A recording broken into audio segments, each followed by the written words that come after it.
So if you missed part one, Letecia Stauch was found guilty of murdering her stepson, Gannon Stauch. And there was a whole video just on that. I'm going to link it here. And in this video, we watch the sentencing of Letecia Stauch for murder. And it starts with the impact statements and comments from the family and community, and then the judge's remarks and the sentencing that he has for Letecia Stauch. Okay, so let's go ahead and take a listen. Just step up to the podium there and just state your name and then tell me what you have to tell me. Nicole Mobley, Nicole Mobley. I just want to initially thank you for everything that you've done through all of this, as well as the prosecution. This has been well over 3 years of a family, as well as hundreds or thousands of us who have gone through a lot. It's been hard. It's been heartbreaking. And to finally see some kind of justice, especially for his family, is incredible. And I just want to thank everybody for everything that you guys have done. All right. Thank you, ma'am. Thank you. Jane?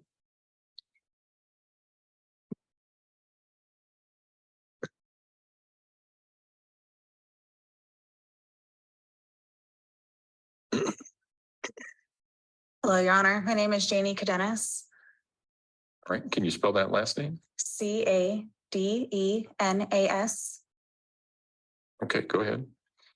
Also, like what Nicole said, wanted to thank you for making this such a fair and neutral trial through the process. I am here today as I have sat with the family for the last 3 years as a community member in Lorson Ranch, who has watched the turmoil that this has caused everybody in our community. 3 years ago, we heard as a neighborhood what happened, that a little boy went missing, and we rallied together in a way that most communities can never experience or imagine. We came together and we helped find ways to get media involved, to get search parties involved, to do everything we could to be of assistance to find this little boy, because Gannon wasn't just a neighbor, he was all of our little boys.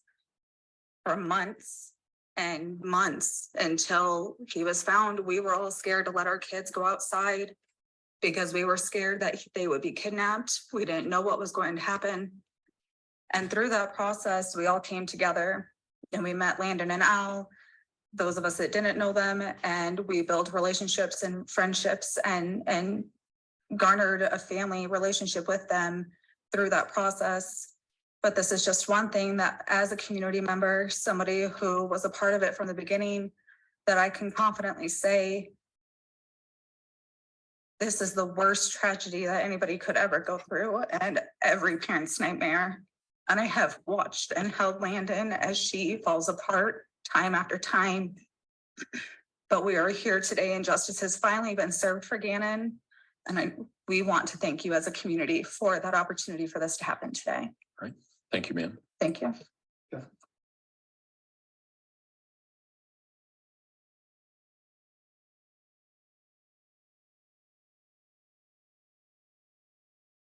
Thank you, Your Honor.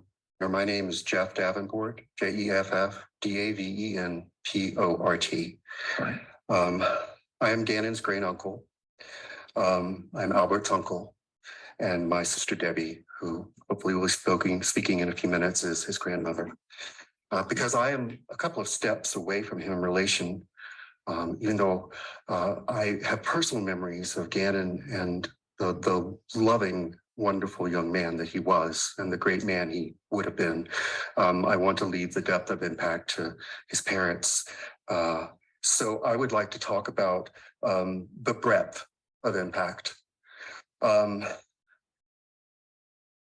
preciousness of an 11-year-old's life is beyond measure, and all other impacts to all the rest of us pale in comparison to the loss he suffered himself. But this now convicted murderer did not just murder Gannon. She murdered all of the love and joy and encouragement and security he would have brought to all those he encountered throughout his life. She murdered his children and his grandchildren, and all of the joy and love and encouragement and security they would have brought to all those they encountered throughout their life, and so on and so on.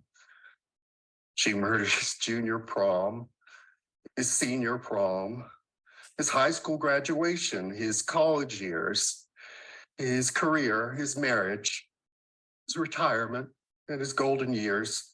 And it just goes on and on. Because of her crime, all of our fragile trust in one another has been further eroded. It's not an exaggeration to say that millions of people throughout the world have heard of this crime and will, as a consequence, be less trusting and more suspicious of those in whose care they entrust their children, even those who have loved and cared for their children for years. And because of her specious, cynical, calculated use of the NGRI defense in this case, those who are truly mentally ill will be treated with more suspicion and may not receive the help that they need.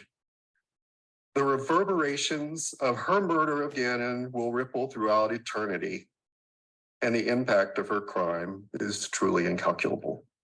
Thank you. Thank you, sir. Mr. Allen?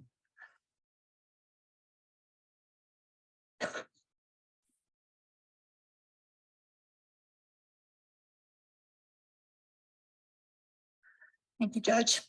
It's Veronica Birkenstock, spelled Veronica, Birkenstock, Birkenstock. I am Landon's Aunt Veronica, Aunt V, and his great aunt. Nothing in life prepares you for the murder of a child. No one ever thinks this can happen to your family. A little over 3.5 years ago, I got a call, a very dreaded call, that I needed to come and be with Landon. For over 3 years, I have dear left her side in all the hearings, all the motions, and all the hearings that the defendant decided not to come to because she didn't think it was important. Regardless, we showed up, and we showed up for Gannon.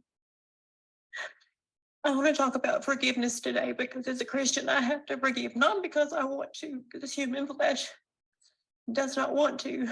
The judge today, on behalf of Landon and I, we want this court to know that we have forgiven Letecia for what she did. God is the ultimate judger. But I pray today that your judge will give her what she deserves on this earth and will let God do the rest in eternity. I don't know if this is appropriate or not, but I would like to leave this Bible. And at some point in time, if you think it's okay to give to Letecia as she serves her life sentence, and we hope that will be the punishment that you render shortly. But this is a life application Bible. For the rest of her natural life, I hope she will read the Word of God. And I hope that she will turn from her evil ways and the things that she did to our family. I have sat here for 6 weeks, and I have listened to the horrendous things that she did to my nephew. I don't want the last memory of him to be what she did to him. Our last memory of Gannon was one of fun, love, joy, so articulate, and despite everything, he was gifted and talented. He wasn't supposed to live. The day he was born, the doctors told us he had really no chance. He weighed 1 pound and a few ounces. I'll never forget the picture that Albert sent when he took his wedding ring and it was fit all the way to his shoulder. For months, I saw Landon and Albert pray over their baby. And one of the happiest days was the day he got to come home. And I was there with them. I got to spend the first night holding him for the first time and look in his beautiful little eyes, and he fought so hard to get there. His 11 years did have impact. And I want us to remember again, and it's who he was, not what this evil deed did to his memory. He is our hero and will always be our hero. Letecia tried to steal many things from my niece. She called her a drug addict. She called her homeless when she was in the hospital having her 3rd child. She was there for months and months trying to save her life and her baby. She wasn't homeless. Landon's a good mother. She loved her children.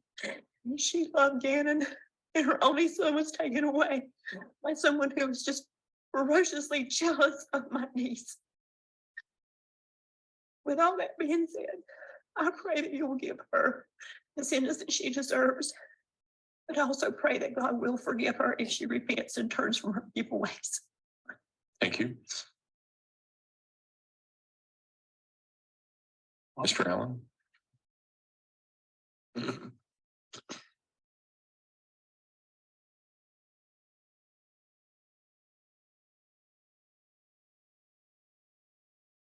My name is Bob Rogers, B-O-B, R-O-G-E-R-S.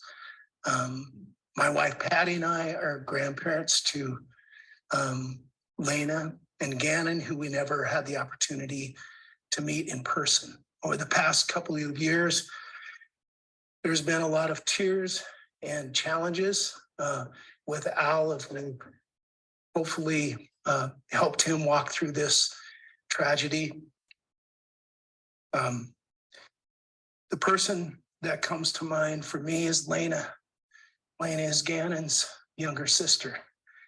And we have the opportunity to be grandparents to her.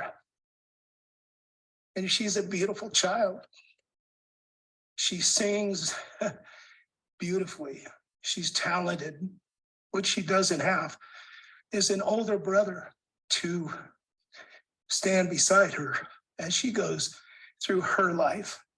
She still mentions Gannon quite often, her brother. We never want the spirit of Gannon or the memory of Gannon to be lost. So I just am a loss for words. Thank you. All right. Thank you.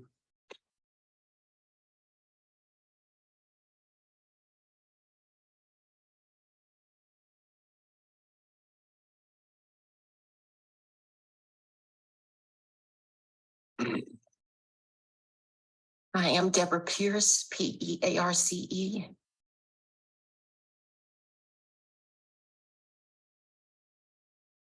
Sorry.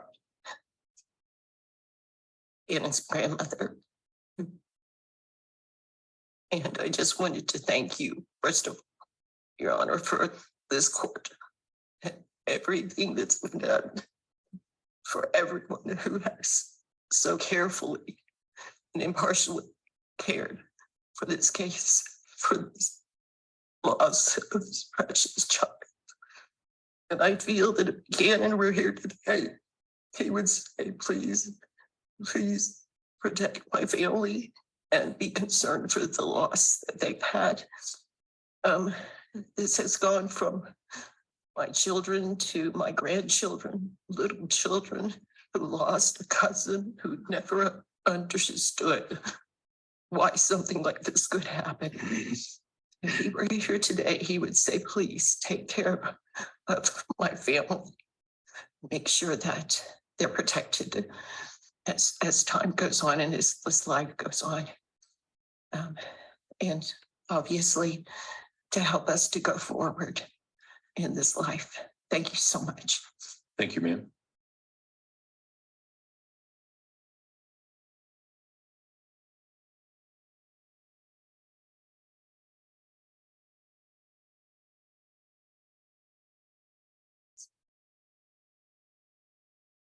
Hello, Your Honor.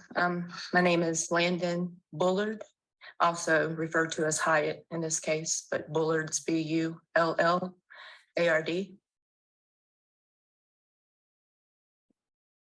I miss you, Gannon, and I love you to the moon and back again. I know every day you're with me and your sisters, but that will never be taken away.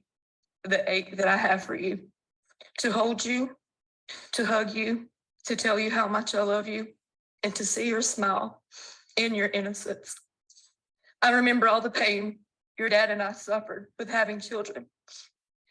It was never easy, and we were always fearful through the process.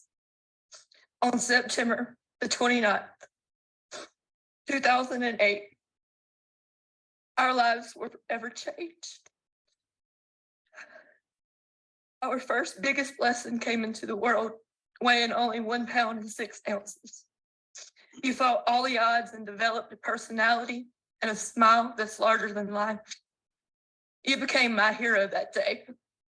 You forever changed my heart and my life, and that will never change. That is something that can never be taken away from me. You came into this world fighting. And unfortunately, you left this world fighting. Your Honor, she fought against someone that he loved and trusted. Someone that myself and Albert both trusted and loved. Someone who can never understand what it means to love or trust anyone but herself. For more than 3 agonizing years, I've often wondered what I may say, or if I would even be able to. For 3 years, I have questioned every single possibility and scenario. For 3 years, I have tried to forgive you, but I can't. I want to. But no parent should have to bury their child.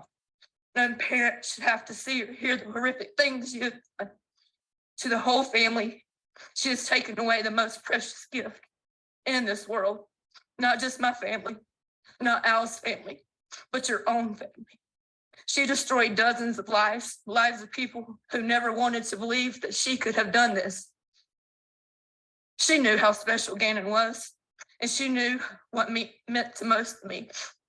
I, in my heart, can never understand her hatred and insecurities when it came to me. I did love her. Mother to mother, I trusted her with my children while trying to survive a complicated life with my 3rd child. And she used every opportunity to write a narrative of my life to try to take pieces of my life. When she already took some of it, that still wasn't enough. She searched.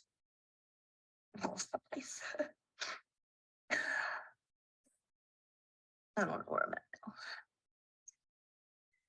She searched so hard for love when all along she had it, but she took it for granted. I didn't hold anger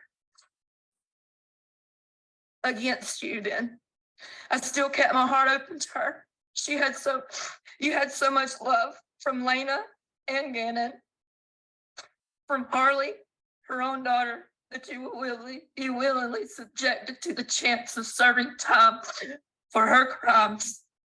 Such an indicator of her inability to love anyone herself. You had support, appreciation for me, even when we couldn't see eye to eye, because I valued her for helping me with our children when I physically couldn't. Even when I was fighting for my kids, as you wrote a false smear campaign against me and my children, and also Al.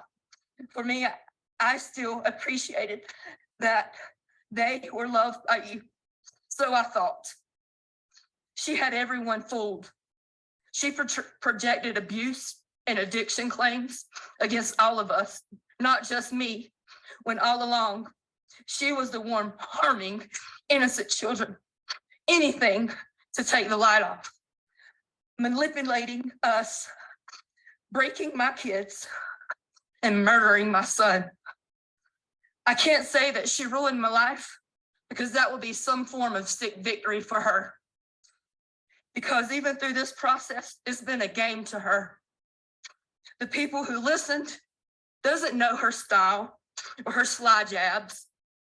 She's even made at Albert and I. They do not know the significance of certain things she says or does.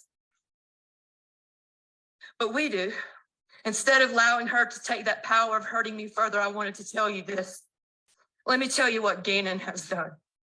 Even to this day, even after you murdered him and she tried to taint any positive image of him, he has caused families and communities to come together. Children and adults have given their life to Christ.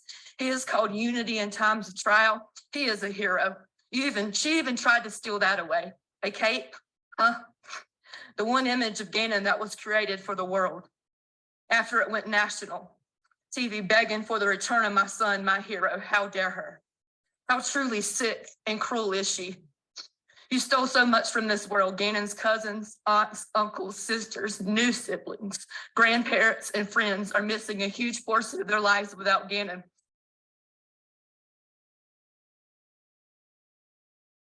Lena is missing her brother. Your Honor, I've never seen a bond between two siblings so close as theirs. And she had to take that. Why? I'm afraid we may never know that answer, will we? I show his baby sister Nova pictures and videos of Gannon so she will always remember who he is, because she stole him from us. He is not forgotten and never will be. And it's so sad to sit here today and face her, a person even Gannon loved, one that I know while she was attacking and killing him and fought for his life, he defended himself against her, still loving her.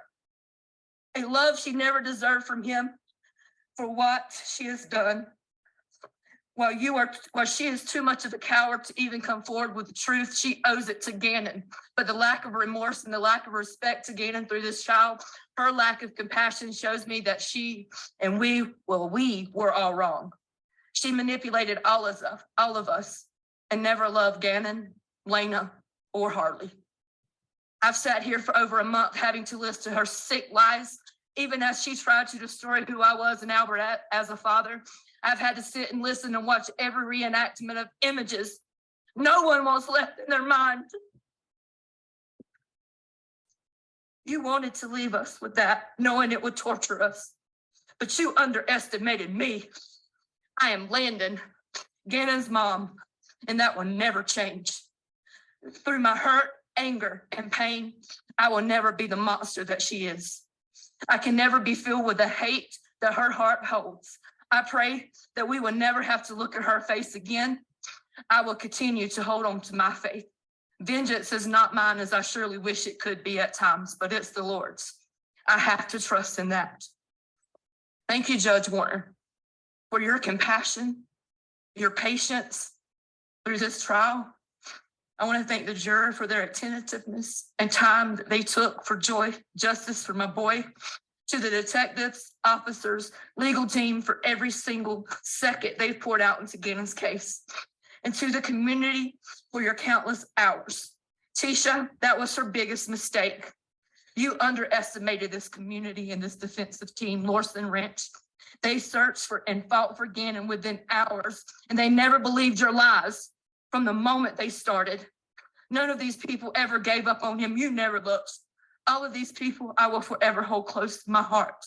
Always Gannon strong. My G-men forever. Justice has been served today.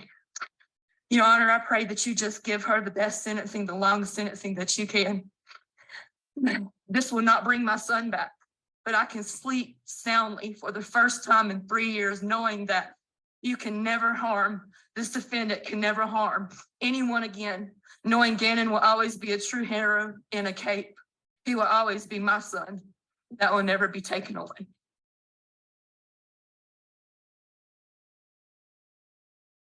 Thank you, ma'am. Mr. Allen?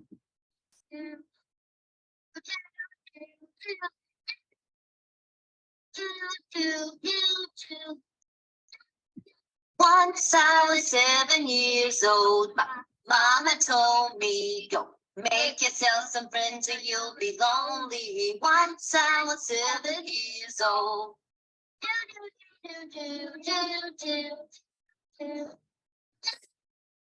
It was a big, big world, but we thought we were bigger. Pushing each other to the limits, we were learning quicker.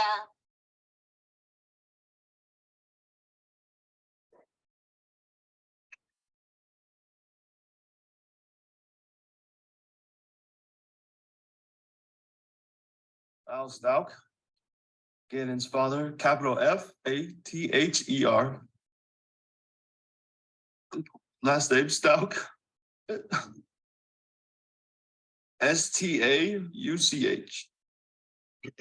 I'm gonna start with something from my wife, not to go out of order, but she didn't think she could make it through it. So this is my wife, Melissa, and these are her words. Some may say or think that I wouldn't be here if it weren't for Tisha. In part, that may be accurate, and I would be okay with that, because then Gannon would still be here. I too know the pain of losing a child, and there is no greater pain. We are now lifelong grief partners, as this is a lifelong journey of pain with 2 sons waiting for us in heaven. I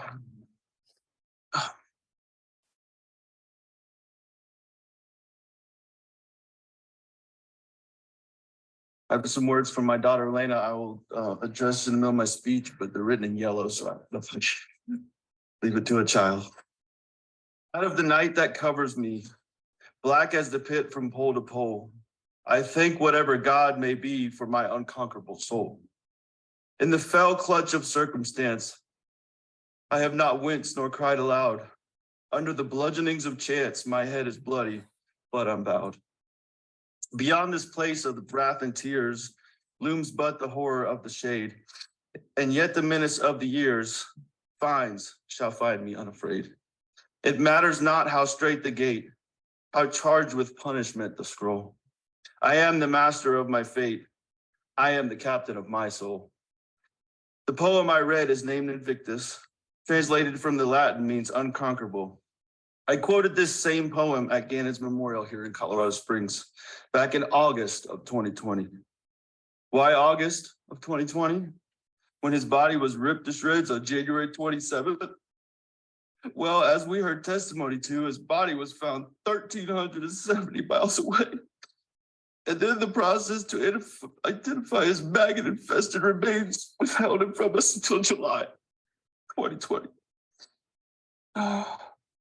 As I stated in my testimony on the stand, Gannon was born severely premature and barely filled my two hands the first time I held him. At the end of his life, after his body was cremated into a pile of ashes, he was ultimately no bigger than the first time I held him. As brutal as the wait became, I'm thankful to God and the bridge workers for finding him and returning his precious body to Landon and I quote the poem Invictus again, not to boast of my strength and perseverance, Your Honor, but to say to the world, I alone can control my actions and reactions. Your Honor, I refuse to allow anger to poison my soul and orient my life to a pursuit of vengeance. I refuse to allow pain to carry me through each day and promote the pursuit of medicinal retribution toward the offender. I refuse also to let my mind be clouded by inconsistency and emotions that deter me from the purpose in this life. Your Honor, the price I pay each and every day for this resolve is to only get pieces and parts of my son. Inconsistently through time. But the pain is too heavy and the anger too overwhelming and the desire for vengeance too vexing. Instead, each and every day I pursue peace. I seek joy in my life and let the love I have for my wife and family flow in and out of me like a mighty wave. As I told Tisha regularly at the end of our relationship, my joy is mine alone and she cannot rob me of that. I will learn to experience G more and more as time goes on, but as I did my best to instill into his precious soul, love, joy, service, and kindness are the pathway to take in life. This picture shows that in the 4th grade, he already had a mind for service.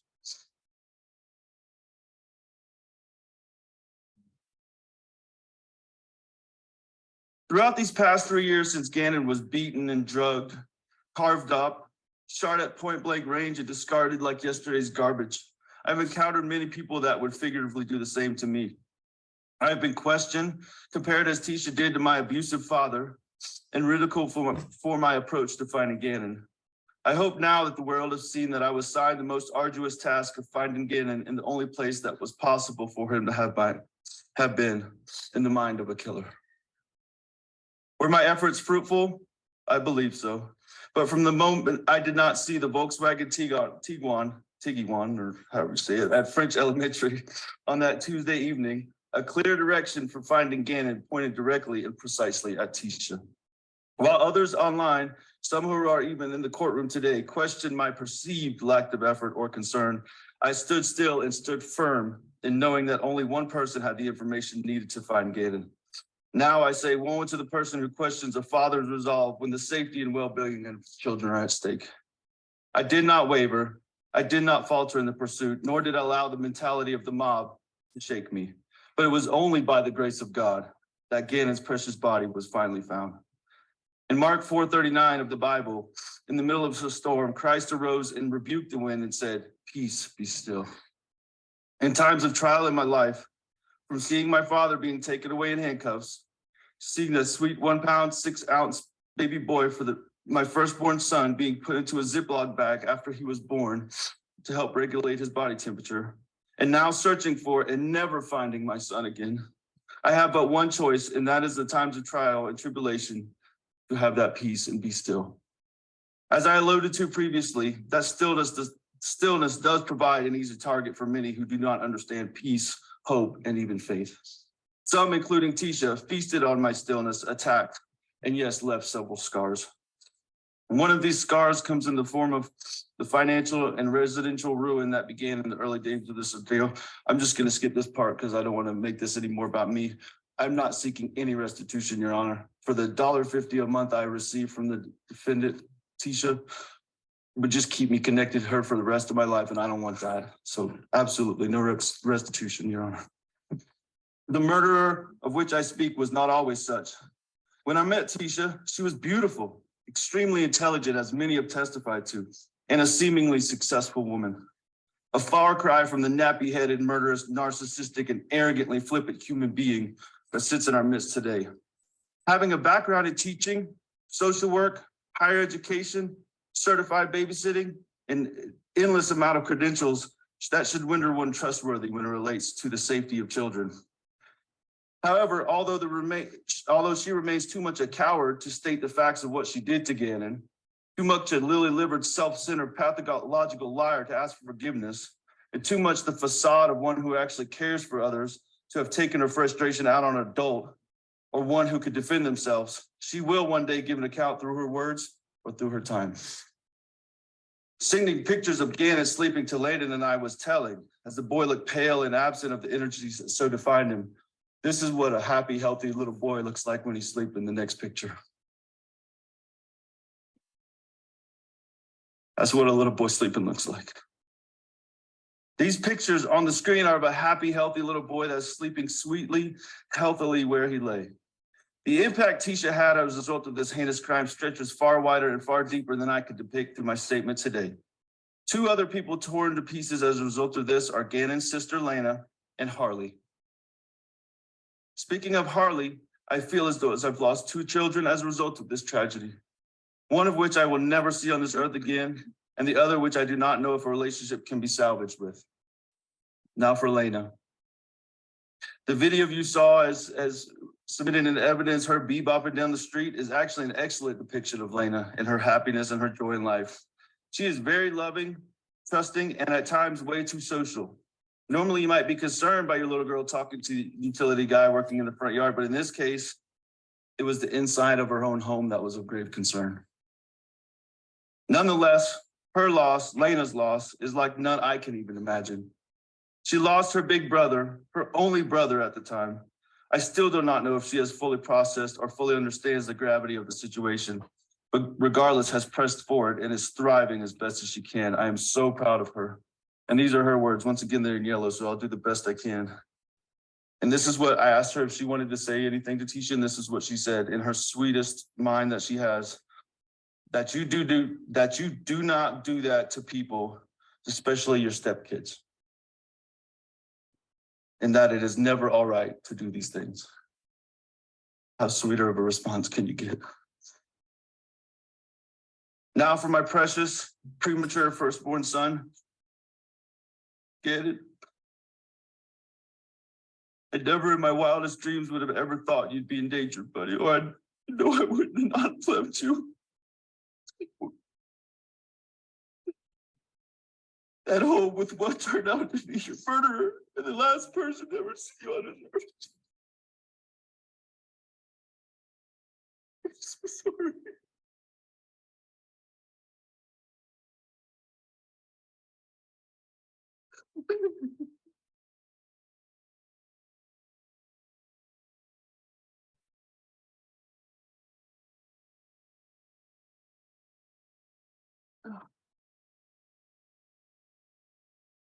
Through a father's eyes, children are truly a gift from God and among the best and most perfect creations God can make. Your Honor, I do need to clear one thing up with the defense. It was said both in the opening statement and in the closing Somehow Gannon has been compared to a demon. And I understand the process, I do. But if they want to take the case up of Gannon being a demon, I will line people up from Alaska to Denver to Colorado Springs, all the way to South Carolina to testify against them. Gannon was nobody's demon. I don't care how much anyone was abused or anything, he was not anyone's demon.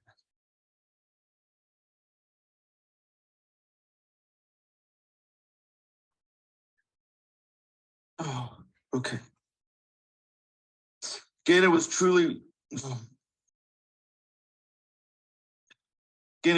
my buddy. Very recently, before he died, the most alarming thing he did was call me dad. Up until age 10 or 11, I was daddy. But in the last months of his life, I was just dad. A signal that he was coming into those junior high, pre-teenage years. Another amazing thing that is he finally started asking me regularly to play ball with him. He was never too much into sports for most of his life, but that last 6 to 9 months, he really started enjoying playing ball. Some of the most memorable times were him running little 5-yard football routes in the street in front of our house. Most of the time he dropped the ball, but he kept asking, let's do it again. I almost had it that time, Daddy. Oh, and that Nintendo Switch. One of the most difficult pieces of evidence to give up was his Nintendo, because that probably has the most of him on it. Knowing I may never see that again is truly devastating. For him, many of his games were not just games, but a challenge to overcome, as I made him beat specific games before I would buy him the next one. I remember not long before he died, him beating the old school Zelda game he had. As he felt he was getting close to beating the final monster, he paused it, ran upstairs, and we sat at the kitchen island, and he beat it right there together with me. He was as excited as I ever saw him.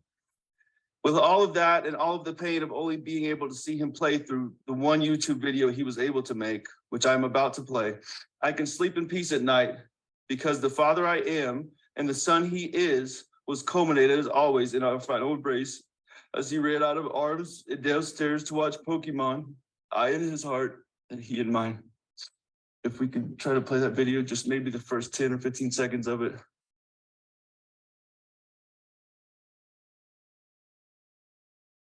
Hey guys, and today I'm about to play some Sonic Mania. All right, let's zoom in. And yes, cameraman is right here. Grandpa Star White Gaming. And yes, sign up for our channels. We're going to be doing a lot of these together. Give a shout out to him, his channel, Freedom. Thank you. I was one of the many he hoped to make and the only one he was actually able to make. I do want to add something that I don't have in my speech that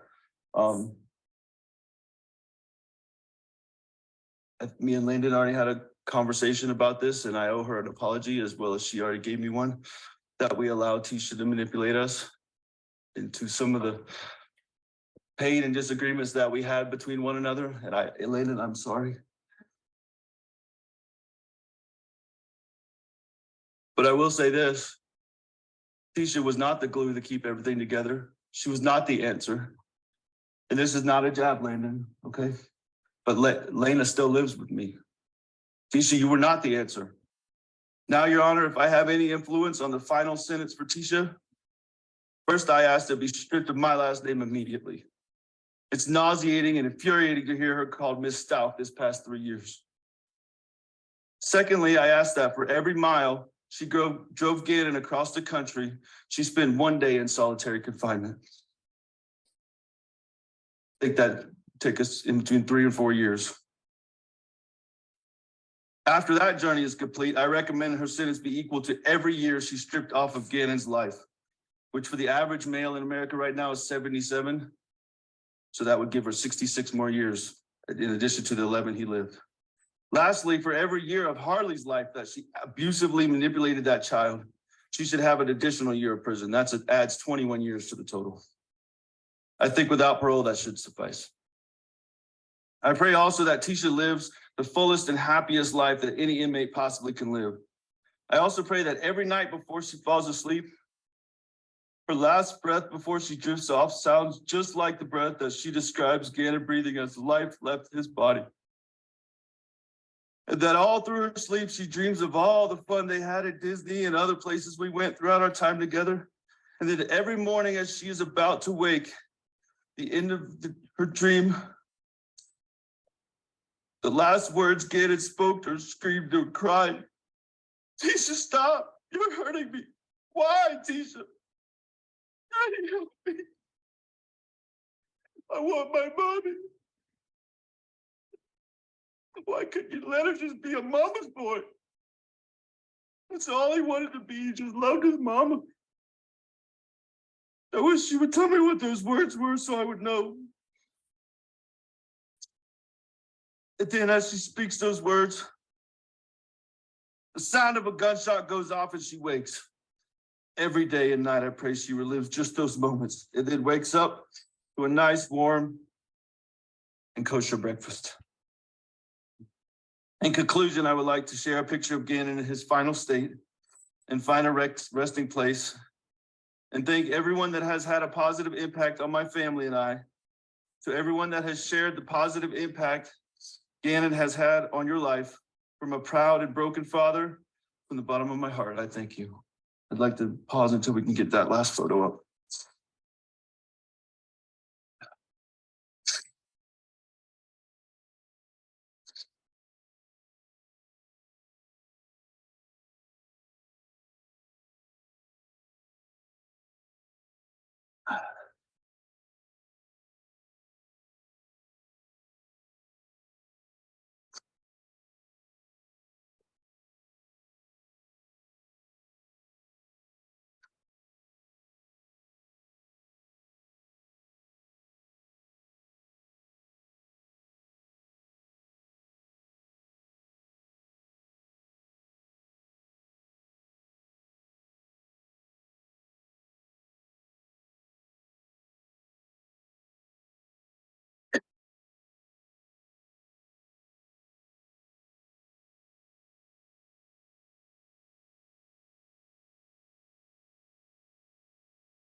Not getting a feed from your laptop. It's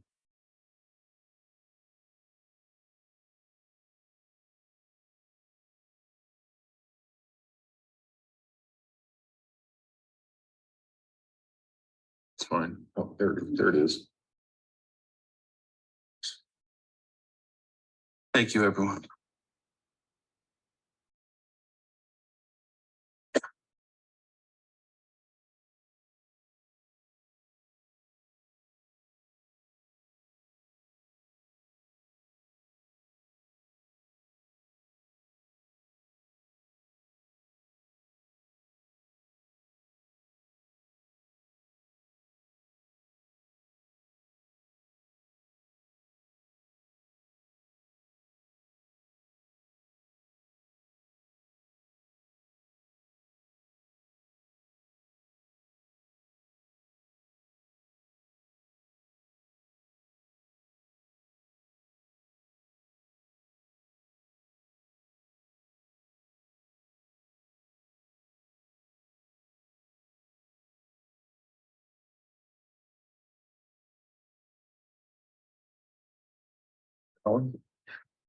I think that concludes the comments from family and friends, Judge. So I'm not sure if you're ready to hear sentencing comments from me or if you want to do a different process. Let me hear the sentencing comments from you. The last person that I always hear from in the sentencing is the defendant. So okay. Can I have just a moment, please? You may go ahead.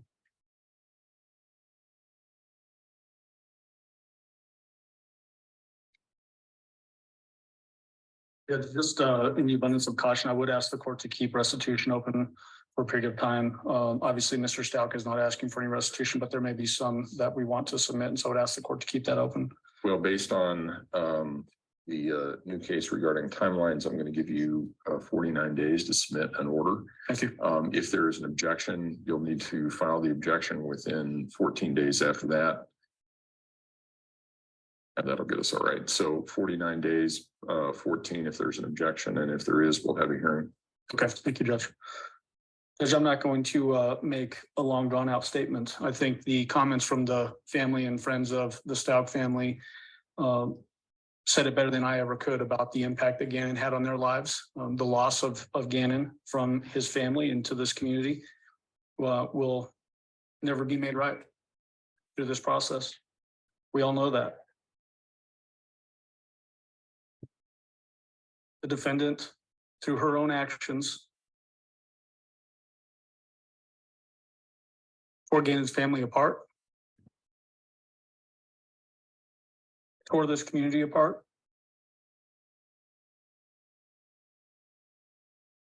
And at the same time, I've never seen a community come together the way this community did in the face of such tragedy over an 11-year-old boy who most of us never knew.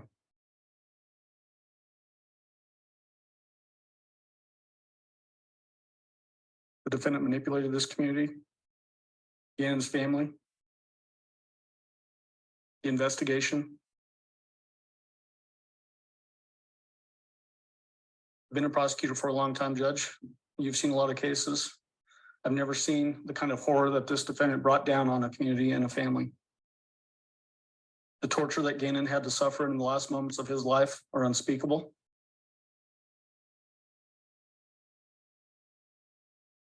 No matter what sentence you give us, Judge, and I know what that sentence is going to be for the most part, no matter what the sentence is, we'll never bring Gannon back. But it will go a long ways towards healing this community. I hope healing Landon. I hope healing Al.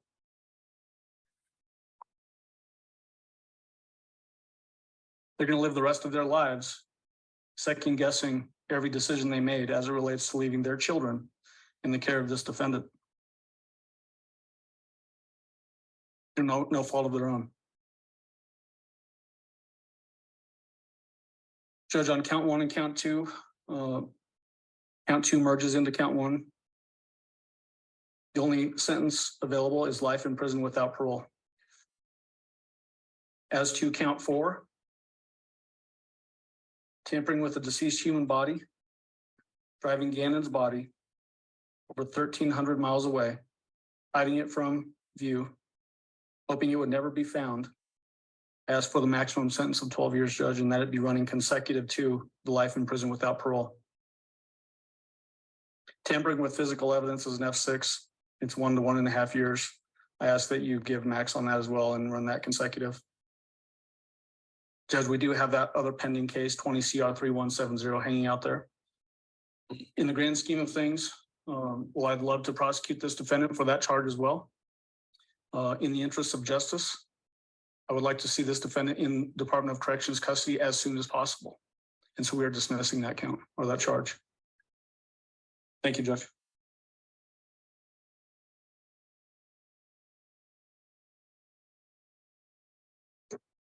All right, at this point in time, the defense has an opportunity to present statements in mitigation. Mr. Tellini. We stand what that's a matter of law.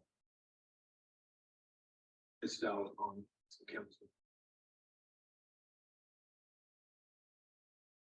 I don't have pre-sentence confinement for staff. So that she ordered this should be allowed to cheating.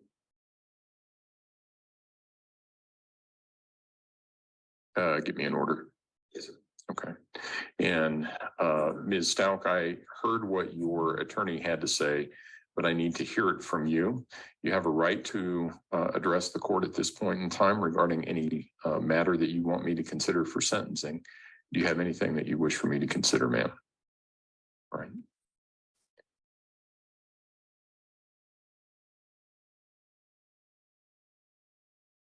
Actually, there is. Go ahead. Consider this or request to admit. Reflect a request for 30 places in San Carlos. I don't have the ability to do that. The DOC determines where its inmates go. And I'm not going to make a recommendation one way or the other. And I'm going to apologize before I do this.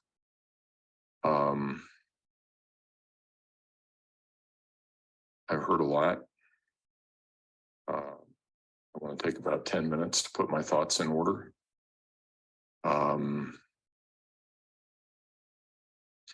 I'll come back with my sentencing at 3:25. All rise.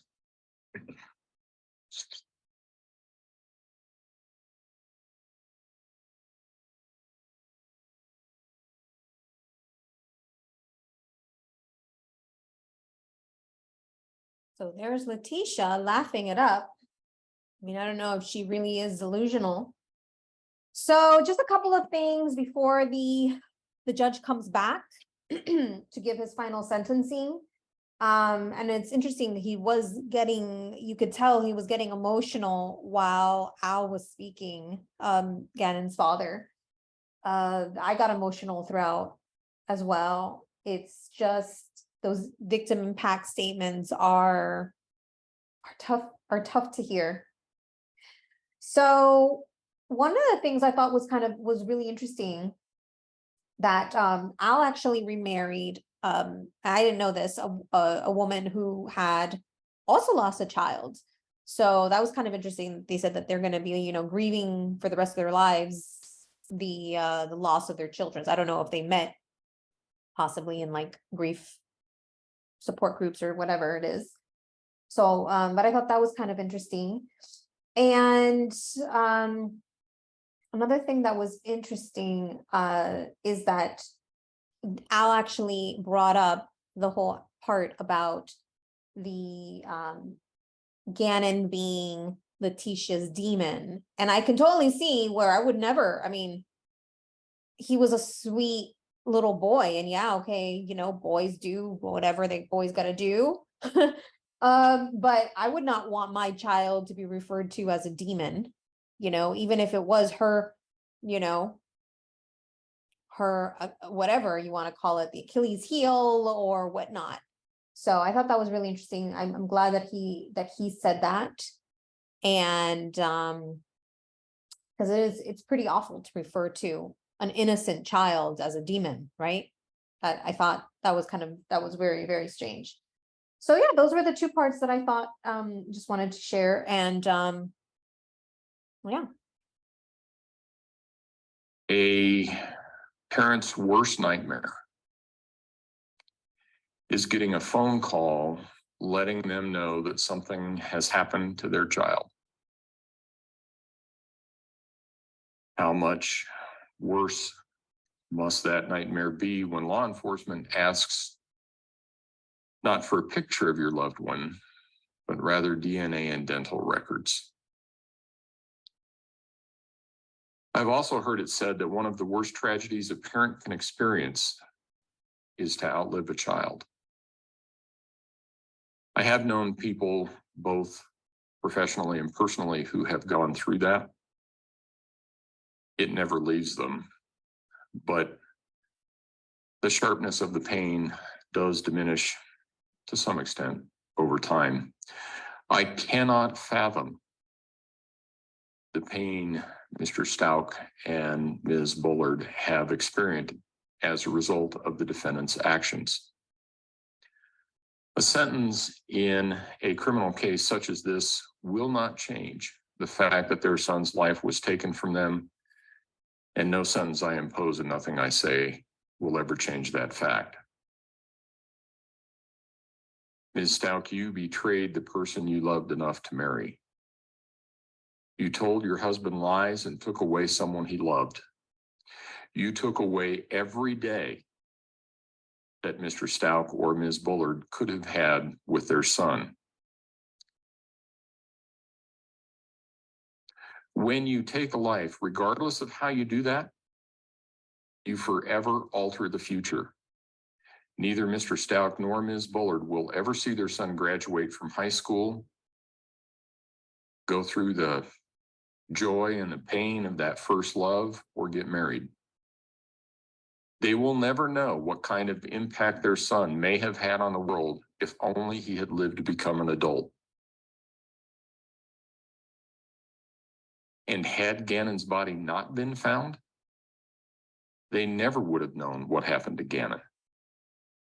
They would always have had a lingering doubt about what happened to Gannon. And I cannot imagine the pain and sense of loss associated with that. You betrayed your daughter, Harley Hunt. I cannot imagine the emotional impact that you have had on her due to your selfish and calculated actions. This is a young woman that trusted you to put her interests above yours. This is a young woman who believed in you and believed you were innocent of this crime right up until the time that you pled not guilty by reason of insanity. And she still loves you. That's natural for a child, and it doesn't matter how much older they get. You were supposed to protect her. I cannot imagine the guilt she feels or the therapy that she will need to address your betrayal. There is no evidence that she had anything to do with the murder or your cover-up of it, but some people still think that she is somehow involved. She wasn't. The incredible strength of will and courage that it took for her to come in and testify is amazing to me. But she did it because, as she said, it was the right thing to do. And while thankfully she didn't testify, let's not forget about Lena. You betrayed her too. You took her brother from her and forever altered her family dynamics. She will always wonder who she can trust and will always feel that loss. She was there the day you killed Gannon. His body was still in the house when she got back from school. At some point, you even claimed this 8-year-old girl helped you move her brother's body from the basement to the back of your car. That's just simply not true. As she gets older, Lena is going to want to know more, and she's going to want to know if there was something that she could have done to prevent this. I hope she comes to realize that she has no fault in all of this. You betrayed your stepson, and you took his life. You took away everything he was and everything he could ever become. I can't imagine the terror and confusion that he must have felt in the last moments of his life when he knew his life was being taken by someone he trusted to protect it. Your attempt to raise the claim that you did this because of your adverse childhood is also a betrayal of people that have mental health issues. It is no secret that there is a large part of our population that has mental health issues. It's also no secret that our country and our health system could do a much better job addressing mental health issues than it does. However, the number of people with mental health issues who become violent is small, and the number who become murderers is smaller still. Your claim that a mental health issue caused the murder in this case is a disservice to all those who struggle with mental health issues every day. This isn't the first case I have presided over in which sanity or a mental condition of the defendant has been raised as a defense. I have had cases where the defendant's mental condition caused the defendant to act out in a certain fashion. But even in those cases, I have never seen conduct like this. I understand the claim of dissociative identity disorder. I have seen something resembling that, and I have seen defendants with schizophrenic disorders. I can understand those. What I have seen is that the mental condition causes the person to act a certain way, and when they realize what they did, they are astonished by what happened, or they have no memory of what happened. Your claim is that it was another personality that murdered Gannon, but there is no time during the minutes, hours, and days following the murder where Letecia came out and wondered, gee, why am I carrying a body around in my luggage? That just isn't credible. You knew what you were doing. You made a number of clear and conscious decisions to cover or disguise what you had done. Claiming a lack of motive is a common defense tactic, and it can be a sound strategy. The truth is, however, that it only takes a moment to make a bad decision that results in disastrous consequences. And oftentimes, we never know why a defendant chose a particular course of action. However, that does not mean that they did not intend to undertake a course of action. Sometimes, as in this case, the likely explanation is anger. An 11-year-old boy with burns who feels that he's not being taken care of. An 11-year-old boy on the verge of being a teenager. Those of us who have lived through people or kids with that were teenagers, we know how that is. It is not hard to imagine Gannon saying something, "You're not my mom. I want my mom. I want my dad." And that would be enough to make you really angry. But anger is not an excuse. A defendant is responsible for the choices they made and the actions they undertook, even though those choices arose out of or were motivated by anger. It's clear that you hated and were jealous of Landon Bullard. You saw yourself as a better mother than she was. It's clear from the evidence that you had some resentment from being left with Mr. Stauch's children. It's clear you had some resentment toward Mr. Stauch because he traveled as part of his job. Some of that manifested as early as Al's assignment in Alaska when you made allegations against the people in his unit. That caused Al to have to return from Alaska. And in one of the phone calls that were played for the jury, you talked about having to take care of his kids while he was away, and what a good mother you were. It's clear you felt trapped. You wanted out. You were searching for a new job and a new location in Florida. Mr. Stauch had been gone on his new assignment for less than 2 days when the fire in the basement occurred. I can imagine that you saw your whole future consisting of taking care of Mr. Stauch's children while he was off doing his thing, and that's not the future that you wanted. I can imagine Gannon at some point after he sustained his burns telling you wanted his real mom and how that comment would have made you angry. You took your frustration and anger for the marriage, the child care, the absence of Al, and even living in Colorado. You took all of that out on Gannon.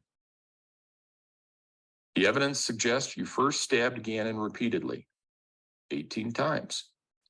Based on the number of defensive wounds, he was clearly conscious for some of that. He was certainly gravely wounded.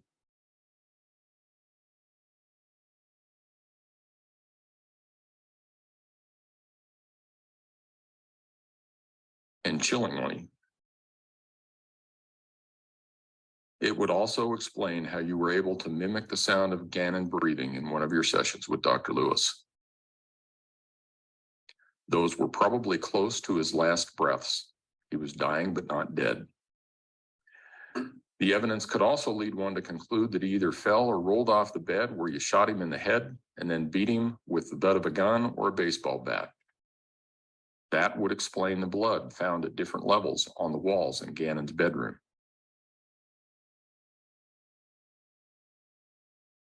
I'm also reminded of the look you had on your face when you slipped your handcuffs while being transported back to Colorado and attacked Deputy James. I shudder to think that that was probably the last thing that Gannon saw before he died. You have shown no remorse throughout this process. Instead, you've made a choice to build a web of lies. When you gave an interview to Detective Jessica Bethel on January 29 of 2020, you lied to her about Gannon running away and that he was actually taken by a guy named Eduardo.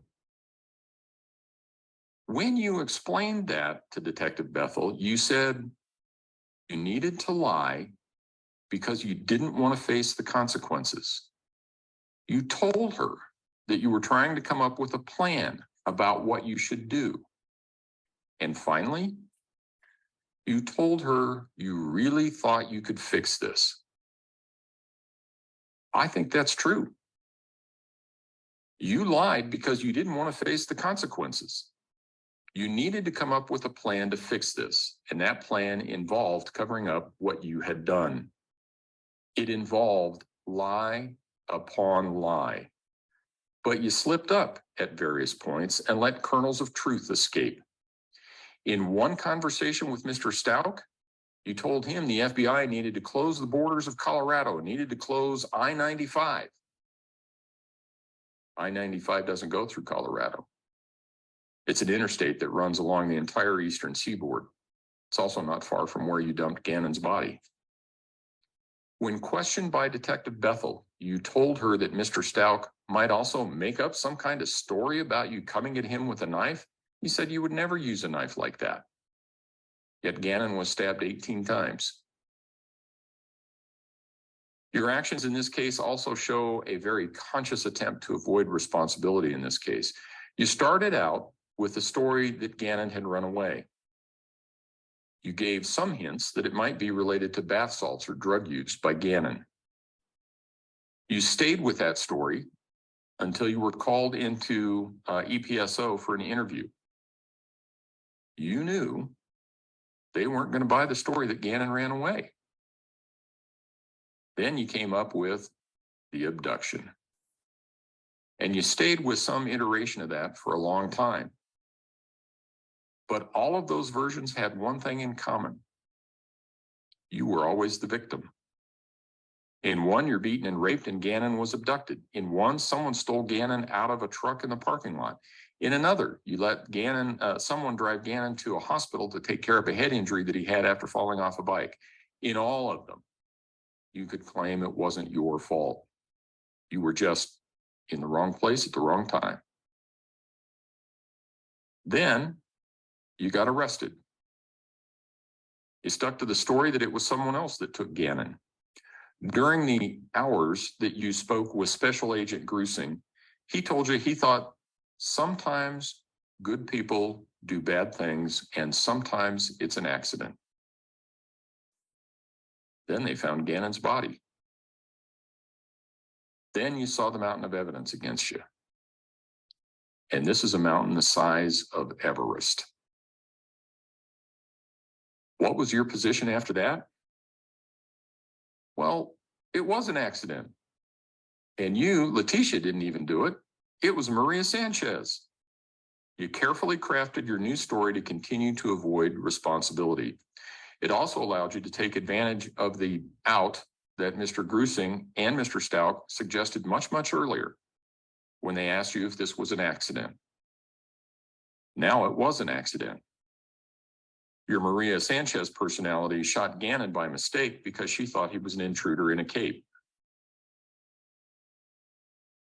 Multiple personalities is not credible in this setting, as regardless of how many personalities you have, you only have one body.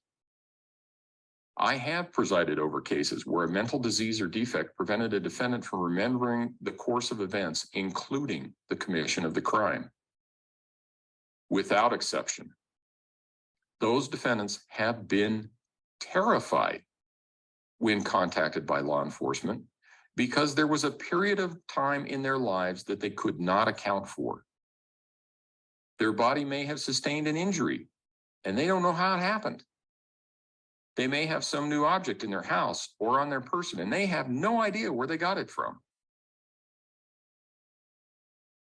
We all have free will and we all make choices based on that free will. The people who suffer from the mental disorder you claim are terrified because their free will has been taken from them and they are being subjected to things and experiences they don't understand and don't have any recollection of. You didn't behave anything like that. One of the purposes is to impose an appropriate sentence for the criminal conduct that occurred. Another purpose is to punish an offender by imposing a sentence that takes into account the seriousness of the offense. Yet another purpose of sentencing is to prevent crime and promote respect for the law by providing an effective deterrent to others likely to commit a similar offense. Anyone who's been in my courtroom before knows that I've said sentencings are the most difficult thing that I do. That's especially true in cases where someone has lost his or her life. Nothing I or the law can do will ever bring that person back. I have handled hundreds, if not thousands of criminal cases over the years.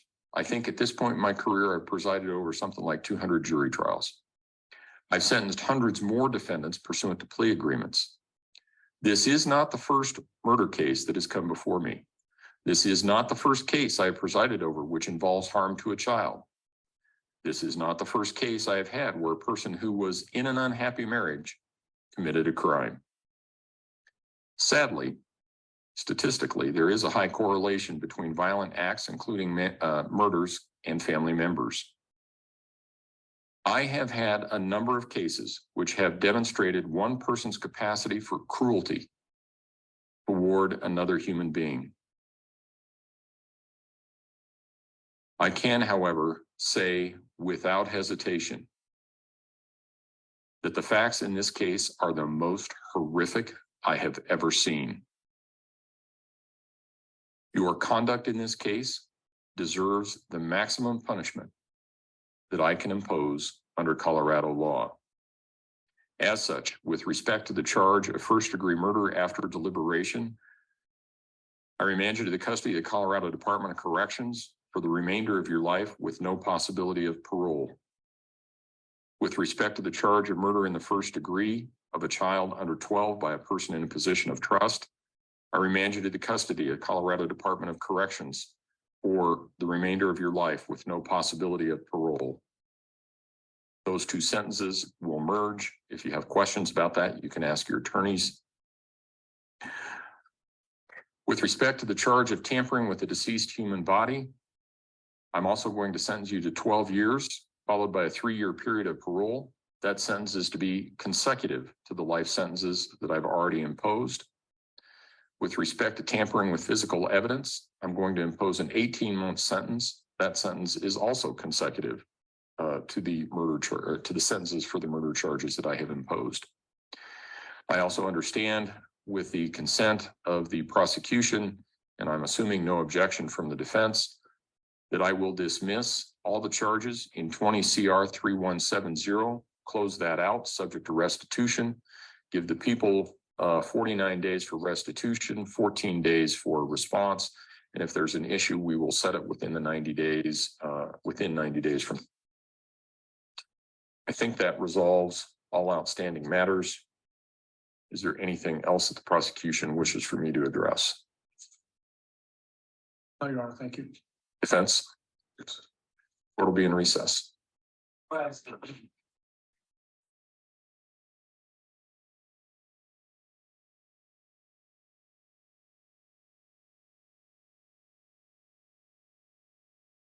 Okay. Wow. Okay. So sentencing. The judge's remarks were pretty powerful. He said that this was the most horrific set of circumstances of any that he has presided over. And he gave the maximum sentence, which was life sentence with no possibility of parole for murder. And then he says that they were merging with the second charge, which was murder of a person under 12 that by a person of trust. So those are merging life sentences. Then he had for the tampering with the body, the deceased body, 12 years plus 3 years probation. And then 18 months for the tampering with evidence. So those are basically, it sounds like those were the max charges or almost the max charges for all of those. So yeah, this was a very tough one.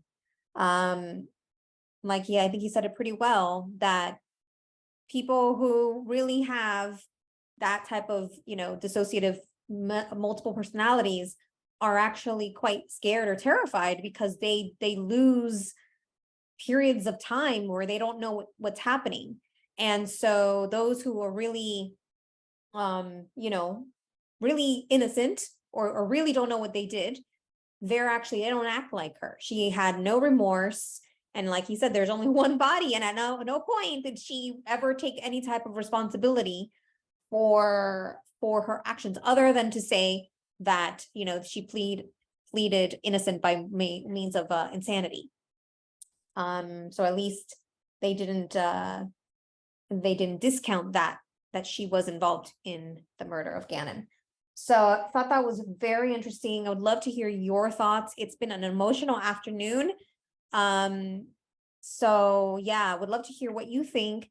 And yeah, and if you learned something today, if you enjoyed this video, if you enjoyed my style of covering true crime, I'd appreciate it if you like the video and subscribe to my channel for more true crime coverage from an empathetic, compassionate standpoint toward the victims, the survivors, and just trying to be a voice for the voiceless, hoping to get justice for the victims. And in this case, I hope that although Gannon cannot be brought back, you know, from this, that the guilty verdict and the max sentencing for Letecia can at least bring some form of closure as far as, you know, that she can't get out, that she's not out and she won't ever be able to get out. So closure for the family and for the community. All right, everyone. With that, I hope you are well, stay safe, stay thriving, have an empowering week, and I'll catch you in the next one. Bye for now. Don't forget to like, subscribe, and hit the bell button for notifications. Thank you.